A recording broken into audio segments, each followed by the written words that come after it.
Hey guys, tonight we dive deep into the odd and slightly spooky world of medieval mummies. Picture yourself walking through a dimly lit crypt, the air thick with the faint scent of ancient incense and dust, shadows flickering like restless spirits. So, before you get comfortable, take a moment to like the video and subscribe, but only if you genuinely enjoy what I do here. And hey, drop your location and local time in the comments. It's kind of fun to see where all these late-night history explorers are chilling. Now, dim the lights, maybe turn on a fan for that soft background hum, and let's ease into tonight's journey together. You brush your hand against cold stone walls, and somewhere nearby, centuries-old remains rest, perfectly preserved, or at least oddly intact, defying what you thought you knew about mummies. Spoiler alert, you probably won't survive touching one of those, but hey, curiosity doesn't kill this cat yet. When we say mummy, the first image that pops up is usually a sun-baked Egyptian wrapped in linen, right? But medieval Europe and Asia had their own surprisingly vivid relationship with mummification, just way less glamorous and way more varied. The thing is, medieval mummification wasn't about tomb curses or golden death masks. It was often practical, religious, or even accidental. You're about to learn that medieval cultures had multiple ways to preserve bodies, from intentional embalming to accidental drying out in cold, dry crypts. Back in the medieval period, roughly the 5th to 15th centuries, you might think death meant one thing: decay and dust. But no, some bodies refused to obey the natural order. For example, in Italy, the Capuchin monks developed a preservation method where bodies were dehydrated in special catacombs, a process kind of like nature's own dehydrator. They'd remove internal organs, pack bodies in lime or salt, and hang them to dry. The result? These mummies look like shrunken versions of the person who died. Some still even have hair and skin intact. It's like a spooky medieval version of freeze-drying yourself for eternity. Historians still argue whether these techniques were purely practical to avoid disease or a spiritual ritual to keep the dead present for the living's remembrance. You see, the medieval mind loved blending the sacred and the scientific, even if science was a fledgling baby in diapers compared to today. The preservation was less about vanity and more about respect and connection to faith. Meanwhile, in parts of Asia, like Japan, the practice of sokushimbutsu, self-mummification by Buddhist monks, was a slow, deliberate process involving diet, meditation, and ritual death to achieve enlightenment. Imagine monks starving and dehydrating themselves over years to literally become their own mummies. Hardcore dedication or what? In medieval Europe, mummified bodies were often found inside churches and crypts. Not just sealed tombs, but sometimes displayed openly or semi-openly for veneration. This practice had a lot to do with the belief that the physical body could hold holy power, or serve as a tangible link to the divine. You'll meet these bodies later, but keep this idea in mind. Medieval mummification wasn't just about decay control. It was deeply tied to faith, memory, and sometimes political power. And here's a quirky tidbit. Some medieval mummies were found with their skin painted or even clothed in their finest garments. Like body preservation had a side gig as medieval cosplay. These details offer clues about who they were and how their communities viewed death and legacy. So, get comfy. Tonight's story is less about curses and more about humans trying to wrestle with death's grip in weird, fascinating ways. Ways you might not expect, but definitely won't forget. Ready? Let's keep peeling back the layers. You've just stepped deeper into the shadowy corridors of medieval crypts, where mummies don't lurk in the dark corners like horror movie extras, but often reside in plain sight, nestled right beneath the very altars of churches. Yeah, it sounds like a gothic Instagram aesthetic, but these mummies were part of everyday sacred spaces, quietly reminding parishioners about mortality, and sometimes serving more practical purposes, like keeping the smell of decay out of the main worship areas. One of the most famous examples is the catacombs beneath the Capuchin monastery in Palermo, Sicily. Historians still argue whether these preserved bodies were meant purely for contemplation on mortality, or if they served as holy relics themselves. Was their preservation a spiritual statement, or just an oddly practical way to deal with dead bodies? The truth might be somewhere in between. Beyond Sicily, other European churches house remarkable mummies. In Hallstatt, Austria, an old salt mine burial site produced dozens of naturally mummified bodies dating back to medieval times. The salty, cool conditions acted like a natural embalmer, drying out bodies and preserving them in eerie detail. These mummies weren't displayed for piety, but stored respectfully in crypts, sometimes even with intricate wooden coffins and personal belongings. Here's a quirky medieval tidbit.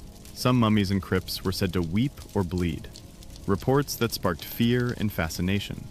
Of course, modern science often chalks these up to natural processes like moisture or bacteria, but back then, they fueled legends and reinforced the sacred aura of these preserved bodies. Churches also sometimes kept the mummified remains of saints or important local figures as relics, displayed in glass cases or shrines. These relics attracted pilgrims, boosted the church's prestige, and, let's be honest, brought in some serious medieval tourism cash. It's like having a celebrity corpse drawing the crowds. Yet, not every mummy was welcomed with open arms. Some preserved bodies were viewed as omens or reminders of past sins, especially if the person died violently or mysteriously. In some cases, these mummies were hidden away or buried quickly to avoid scandal or superstition. So, next time you visit an old church, remember, beneath your feet might rest a medieval mummy quietly holding court, blending faith, fear, and a little bit of showmanship. These sacred crypts were as much about storytelling and community memory as about the afterlife. Now, imagine yourself wandering through a soggy, misty bog, somewhere in northern Europe. The air is thick with the earthy scent of moss and decay, but in the middle of all that wetness, you stumble on something wild. A body. Not just any body, but a so-called bog body. A remarkably preserved human corpse, skin leathery and dark, hair still intact, sometimes with the faintest trace of a beard or tattoos. These bog bodies are nature's unintentional mummies, preserved by the acidic, low-oxygen environment of peat bogs, rather than human hands.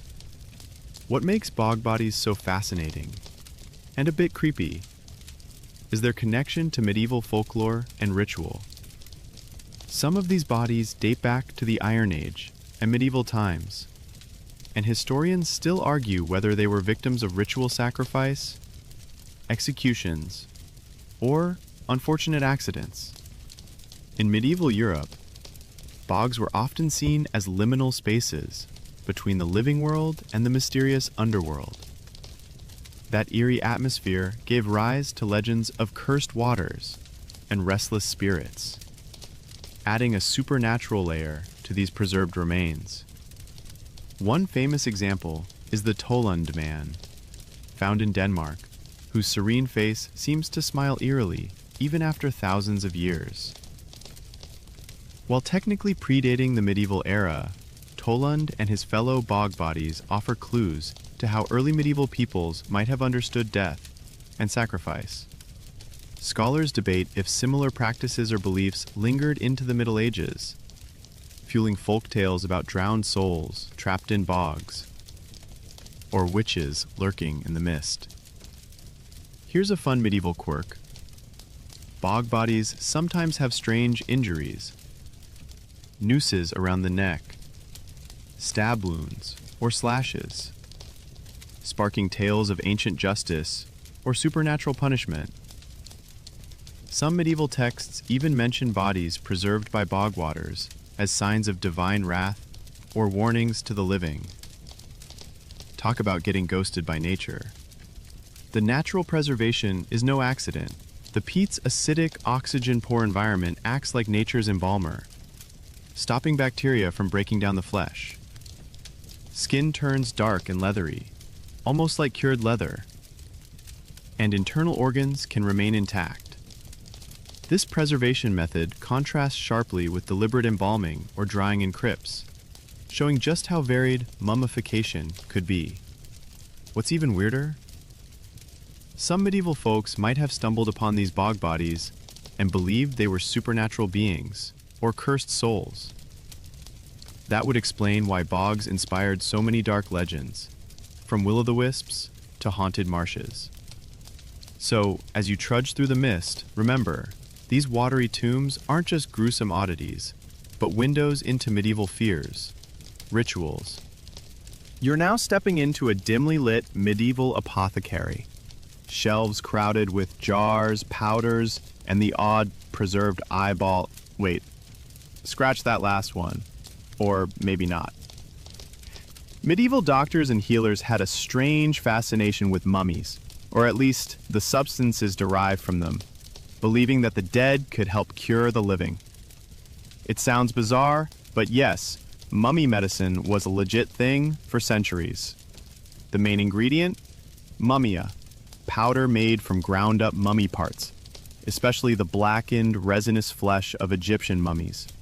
Though medieval Europeans sometimes used naturally preserved local bodies too. This magical dust was thought to cure everything from headaches to internal wounds. You could buy it at apothecaries, often packaged with a wink and a promise that the ancient secrets inside would fix you up. Historians still argue whether this was purely superstition or if any actual medicinal benefit existed. Spoiler, probably not. But it sure didn't stop the demand.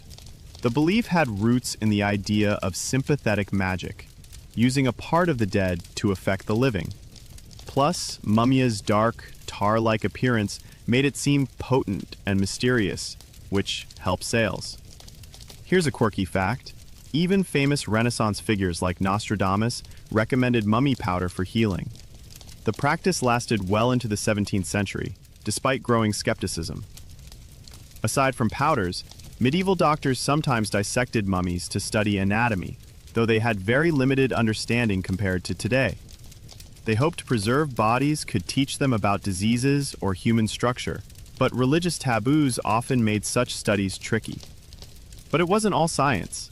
Some believed mummified bodies held spiritual power. In Italy, for example, certain mummies were revered as miraculous, believed to protect towns from plague or disaster simply by their preserved presence. Of course, there were plenty of skeptics and critics even back then, calling mummy medicine a scam or blasphemous. Yet, the allure of ancient wisdom was strong enough to keep it alive for centuries. So, next time you're feeling under the weather, just be glad your pharmacist isn't grinding up embalmed remains. Unless you're a medieval doctor, then hey, it's your daily grind. Up next, we unravel the actual embalming recipes that made all this possible. Recipes that were part science, part dark art, and 100% medieval weirdness. You find yourself in a shadowy medieval workshop. The air thick with the scent of herbs, spices, and something faintly rotten, because embalming wasn't exactly a spa day. Medieval embalming was part science, part ritual, and part kitchen witchery, combining curious ingredients and techniques that seem like alchemy or dark arts to us today. Unlike the ancient Egyptians, who had fairly standardized mummification recipes, medieval embalming varied wildly, depending on region, status, and available resources. Some methods involved removing internal organs. Others focused on drying the body out using salt, ash, or lime. And some included coating the corpse in wax or resins to keep the moisture, and, unfortunately, the smell, at bay. Here's a juicy tidbit. One popular embalming technique was the use of spices not just for fragrance, but because they believed these could prevent decay. Cloves, cinnamon, myrrh, and frankincense often featured in the body-preserving spice rack. Think of it as the medieval version of Axe body spray, just on a corpse. Some bodies were packed tightly in layers of cloth, soaked with these spices and resins, then wrapped again and again, forming a barrier against moisture and bacteria. This wrapping also served a symbolic purpose, tying the body to religious rites and keeping the soul tethered. Interestingly, salt was the embalmer's best friend, acting as a desiccant to suck out moisture and halt decay. In fact, salt was so valuable for preservation that some salt mines, like the ones in Hallstatt we talked about earlier, played a key role in natural mummification by creating super dry environments underground. Historians still argue whether the goal of medieval embalming was mainly practical, slowing decay for funeral ceremonies, or spiritual, keeping the body intact for resurrection. Medieval theology often held the physical body in high regard, believing the flesh would one day reunite with the soul, so preserving the corpse was an act of hope and faith. Another quirky detail: some embalming recipes included bizarre ingredients, like powdered crocodile dung, or mercury. Yes, crocodile dung, believed to have antibacterial properties, though let's be honest, it probably just made things smell worse. Mercury was a favorite in alchemical circles, prized for its supposed preservative and transformative powers. The whole embalming process was usually handled by specialists, sometimes clergy, sometimes lay people with secret family recipes passed down like precious heirlooms. Embalming was expensive and reserved for the wealthy or important, linking back to how mummification could signify social status.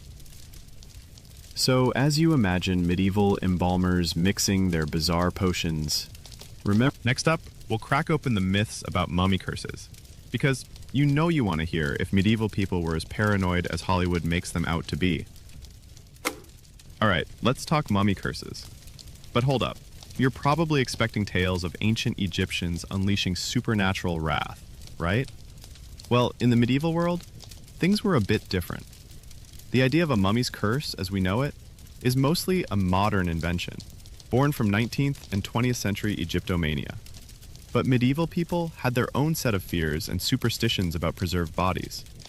In Europe, rather than curses, mummies were often seen through the lens of religious morality. A well-preserved body might be considered a sign of sainthood or divine favor. On the flip side, a body that decayed quickly or seemed unholy could be interpreted as evidence of sin or damnation. This wasn't just idle gossip. It shaped how communities treated the dead, and even influenced burial practices. That said, some medieval texts do hint at fears surrounding disturbed graves or improperly handled remains. Imagine accidentally waking a restless soul or inviting pestilence by disrespecting a corpse. The line between spiritual punishment and physical disease was blurry, and mummies, being both dead and preserved, occupied a strange in-between. Historians still argue whether these fears were widespread or mostly localized superstitions. Unlike the Hollywood horror trope of curses triggering plagues or instant death, medieval concerns were more about spiritual unrest or social scandal than sudden supernatural doom. Here's a fun medieval quirk. In some regions, disturbing a corpse, especially a preserved one, could result in legal penalties. It's like a medieval don't mess with the dead policy, probably as much about social order as fear of curses. In fact, many medieval mummies were wrapped and hidden carefully to avoid attracting attention from grave robbers or curious locals. In a way, this secrecy helped fuel rumors and mystery around preserved bodies. So, while the mummy curse story was mostly a later exaggeration, medieval people definitely had their own unique blend of respect, fear, and superstition about mummies and preserved bodies. They were caught between faith, folklore, and a very human unease about death's finality. Next, we'll see how being mummified wasn't just a fate, but also a status symbol, because dying in style has always mattered. Medieval edition. Here's a medieval plot twist. Being mummified, or at least well preserved, wasn't just about death. It was a full-on social flex. The way your body was treated after death said a lot about who you were and what you meant to society. Spoiler, if you were a king, noble, or saint, your chances of ending up as a mummy, or something close, were way higher than Joe the peasant. Take, for example, the elaborate embalming and preservation of royal bodies. Kings and queens often underwent special treatments to keep their corpses intact, both for practical reasons, like long funeral processions, and symbolic ones. A well-preserved corpse was a powerful reminder of authority, lineage, and divine right. People literally kept the dead rulers on display to to reinforce political power. Imagine going to court and seeing your late king's embalmed hand waving like a ghostly puppet. Creepy, but effective. Even wealthy merchants and clergy sometimes paid for embalming or special burial conditions to showcase their status. The preserved body was a kind of legacy, a physical marker that you mattered enough to be remembered, not just in stories, but in flesh and bone, or what was left of it. Historians still argue whether this was mainly about vanity or sincere belief in resurrection and afterlife. Probably a cocktail of both. In some cases, preservation helped ensure a body would be recognizable on Judgment Day, an important detail in Christian theology. A quirky example: in medieval Italy, some mummies were even adorned with jewels, precious fabrics, or silver masks. Talk about bling for the dead. It wasn't just funerary fashion, it was a statement. Look at me. Even in death, I'm fabulous. But not everyone got this treatment. The poor and marginalized were often buried quickly and simply, with no chance of preservation. Sometimes bodies decomposed naturally, or were even discarded in mass graves. This disparity underscores how death rituals reflected social hierarchies, just like life. So if you thought mummification was just a weird side hobby for ancient Egyptians, think again. Medieval mummies were often VIPs in the afterlife club, preserved to send a message about power, faith, and social standing. Up next, we zoom into how religion steered this whole preservation obsession, turning faith into a preservation project. You're sliding deeper into the medieval mind, where religion wasn't just a belief system. It was the ultimate life and afterlife manager. The way bodies were treated after death was heavily dictated by Christian doctrine, and this spiritual lens shaped how and why mummification, or preservation, happened in the first place. Medieval Christians believed in bodily resurrection, the idea that at the end of days, souls and bodies would reunite. So keeping the body intact was more than vanity. It was an act of faith, a hopeful gesture toward a second chance at life. If your body was preserved, it symbolized purity and readiness for judgment. Churches sometimes preserved bodies of saints or holy figures because they were thought to retain miraculous powers.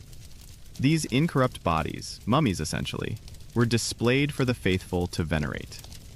Imagine pilgrims flocking to see a body that hadn't rotted, proof that this person was close to God. The presence of such relics could legitimize a church and bring in donations. Holy power and cold hard cash, a medieval combo deal. Historians still argue whether the incorruptibility was miraculous or just natural preservation aided by environmental factors. Some bodies were embalmed, others benefited from dry, cool crypts. Either way, the religious significance was enormous, regardless of science. Here's a quirky detail. Some medieval texts describe bodies exuding fragrant oils or blood, called myrrh or liquefaction, believed to be divine signs. Modern science suspects these are chemical reactions, but for medieval worshippers, these were literal miracles. Religious rituals around death were elaborate, from funeral masses to prayers over the corpse. Embalming and preservation were sometimes integrated into these rites, making the body a sacred vessel. Tampering with a corpse without church approval could be seen as sinful or even heretical. At the same time, theological debates raged about whether bodily preservation distracted from the soul's journey. Some clergy worried that too much focus on the body bordered on idolatry or vanity. Others embraced it as a testament to God's power. So, religion didn't just shape medieval mummification. It made it meaningful, weaving death care into the spiritual fabric of everyday life. Next, we'll see how these preserved bodies weren't just holy relics, but also political chess pieces in medieval power plays. You're now entering the tangled web where death, power, and politics collide, with mummies playing unexpected starring roles. In the medieval world, preserving a body wasn't just about respect or faith. It was also a strategic move in the ruthless game of authority and legacy. Take monarchs and nobles who made sure their embalmed bodies were displayed in grand funerary monuments or crypts. These preserved remains served as tangible reminders of their reign and legitimacy. Even decades after death, a mummified king's presence could reinforce loyalty or intimidate rivals. It was like medieval brand marketing, but with dead bodies. One striking example is Richard III of England, whose skeleton was discovered under a parking lot in 2012. But during his time, efforts were made to honor and preserve his remains for political symbolism. His body's reburial ceremonies were carefully orchestrated to project power and continuity. Showing off a well-kept corpse sent a message: the dynasty endures. Historians still argue whether these displays were primarily about power projection or genuine mourning. Probably a bit of both. Grief is messy, but politics is messy too. Sometimes, rival factions even manipulated preserved bodies. There are tales of enemies desecrating corpses or hiding bodies to erase a ruler's legacy. In contrast, loyalists might keep the body close, literally under lock and key to claim spiritual authority or political advantage. Here's a medieval oddball. In some Italian city-states, mummified remains of former leaders were paraded during civic ceremonies, blending religious reverence with political theater. It was the medieval version of a legacy tour, only a bit more macabre. Mummies also featured in legal disputes. Some noble families used ancestral remains to stake claims on property or titles, arguing blood and bone carried rights beyond death. Talk about keeping your enemies close, even if they're dead. So, medieval mummies weren't just relics, they were players on the political chessboard, wielding silent power long after their hearts stopped beating. Coming up, we meet some of the most famous medieval mummies and unravel their stories. Bodies with tales as rich as any novel. All right, now let's meet some medieval mummies who aren't just dusty legends, but real folks with stories that make Game of Thrones look like a soap opera. First up, there's St. Cuthbert of Lindisfarne. His body, preserved naturally in a stone coffin in northern England, was found centuries later looking remarkably fresh. People believed this was a sign of holiness, and his incorrupt body became a major pilgrimage attraction, boosting the church's influence. His remains traveled around the country during turbulent times, basically medieval rock star status for a dead guy.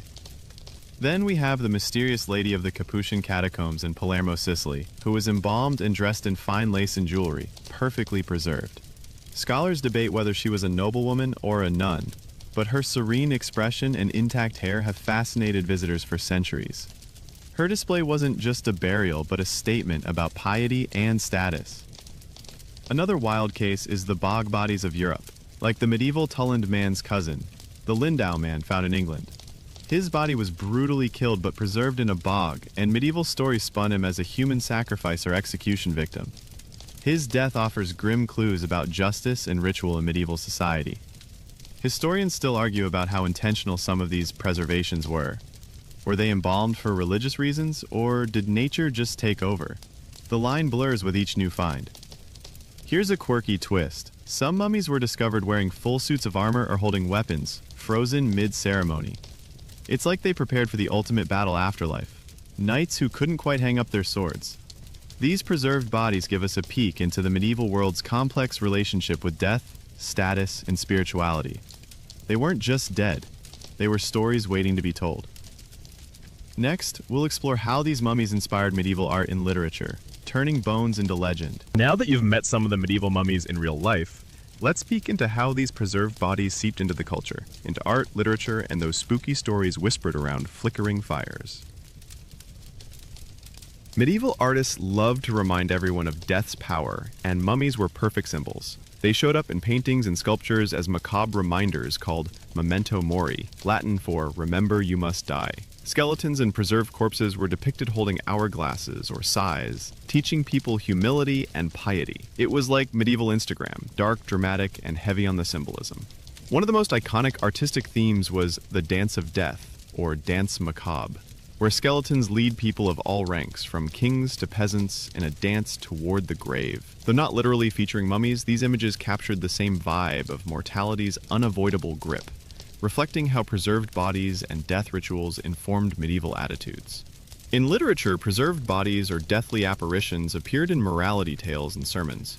Ghost stories sometimes featured incorrupt saints or cursed corpses rising from the grave. Think of early zombie myths, but with a religious twist. These tales served as warnings to live righteously, or else risk eternal unrest. Interestingly, some medieval texts describe visions of animated mummies guarding sacred places or cursed tombs, blurring lines between fact and folklore. Historians still argue how widespread such beliefs were, but these stories undeniably colored the way people viewed preserved bodies. A quirky tidbit: illuminated manuscripts sometimes included grotesque images of decomposing bodies alongside prayers, reminding monks of death's certainty during long hours of meditation. It's like medieval mindfulness, but with more skulls. The visual and literary presence of mummies and preserved corpses wasn't just morbid fascination. It reinforced social order and religious values by keeping mortality front and center. So, next time you see a spooky skeleton meme, remember, medieval culture was already there, using death's imagery to educate, scare, and inspire. Coming up, we'll dive into what modern science has uncovered by studying these medieval mummies, because bones don't lie, even centuries later. All right, you've seen the art and heard the legends. But now it's time to let science do the talking. Modern science, that is. Thanks to advances in technology like CT scans, DNA analysis, and isotope testing, medieval mummies have been cracked open without ever unwrapping a single bandage, revealing secrets about health, diet, and disease that scribes and scholars of the time could only dream of. For instance, by studying medieval mummies, scientists have uncovered evidence of malnutrition, dental decay, and even diseases like tuberculosis and syphilis. These findings paint a vivid picture of medieval life. Far from the romanticized image of knights and feasts, it was a world where surviving childhood was a victory and sickness was a constant companion. One cool discovery? Isotope analysis of bones and teeth shows what people ate and where they lived. Some mummies reveal diets rich in grains and legumes, with occasional meat, while others reflect regional differences or trade influences. You can almost taste the medieval stew just by looking at their bones. Historians still argue about how representative these mummies are of broader medieval populations. After all, most preserved bodies come from elites or special circumstances, so they might not tell the whole story. Here's a quirky fact. Some mummies showed evidence of intentional dental work, like drilled teeth or extractions, suggesting medieval dentistry was more advanced and painful than you'd expect. No anesthesia back then, just a lot of grit. Scientific analysis also helps unravel mysterious deaths. Some medieval mummies bear injuries that hint at violence, accidents, or even ritual killings, offering a grim glimpse into social unrest or cultural practices. And the preservation methods themselves are under the microscope. Testing residues on bodies reveals the use of resins, oils, and salts, confirming some of those medieval embalming recipes we talked about earlier. It's like the mummies are whispering across centuries, telling us their stories without words. They're not just bones in a box. They're historical data, frozen in time. Next, we'll explore a heated debate. Were some medieval mummies deliberately preserved, or just lucky accidents of nature? Spoiler, the answer isn't always clear. All right, buckle up, because now we're diving into one of the juiciest debates among historians and scientists: intentional versus natural mummification in the medieval world. Was that well-preserved corpse carefully embalmed with secret recipes, or did it just get lucky by chilling in the right crypt conditions?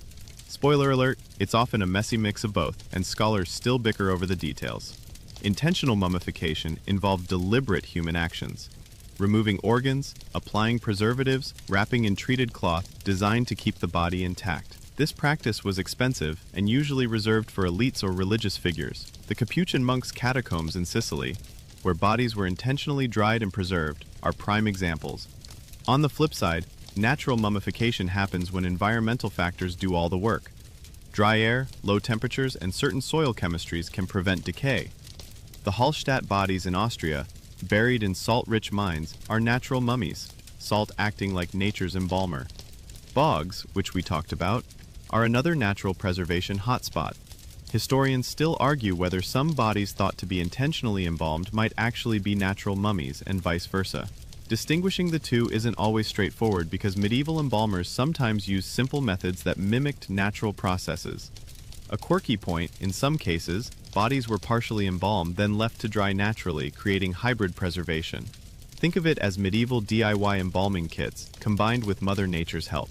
The debate gets even more tangled with incorruptibles, bodies found in a state of preservation without clear signs of embalming, often saints' remains. Were these miracles, or just lucky tomb environments? Skeptics argue the latter, but believers hold firm. Understanding whether preservation was intentional or accidental helps historians interpret social, religious, and cultural practices around death. It also shows how medieval people interacted with death's mystery, sometimes trying to control it, sometimes accepting its quirks. So this isn't just about dead bodies, it's about medieval humans wrestling with mortality, using science, faith, and a dash of hope. Next, we'll see when mummification plans went sideways, because preservation doesn't always play nice. Alright, now let's get into those moments when medieval mummification didn't exactly go as planned, or when nature had its own twisted ideas. Not every preserved body was a neat, saintly spectacle. Sometimes mummification failed spectacularly or took unexpected turns. For starters, embalming is tricky business. If the climate's too humid, or the spices were off, or the wrapping too tight, the body might decay anyway, sometimes producing a horror show rather than a holy relic. Imagine expecting a serene mummy and ending up with something that looks like it crawled out of a nightmare. No thanks. Then there were accidental mummies, bodies preserved because they got stuck in unusually dry crypts, icy caves, or salt mines.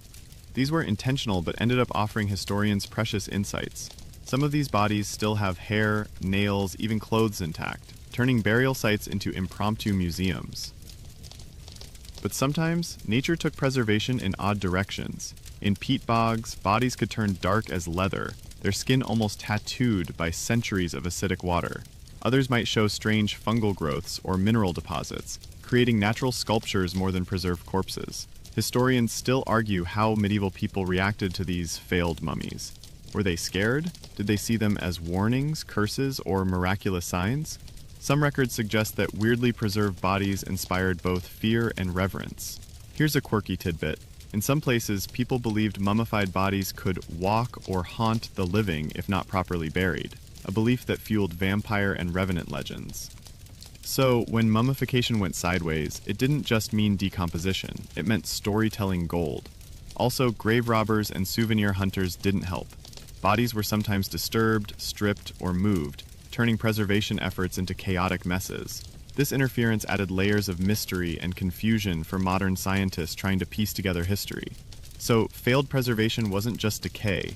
It was part of the medieval narrative about death's unpredictability and the thin line between the natural and supernatural.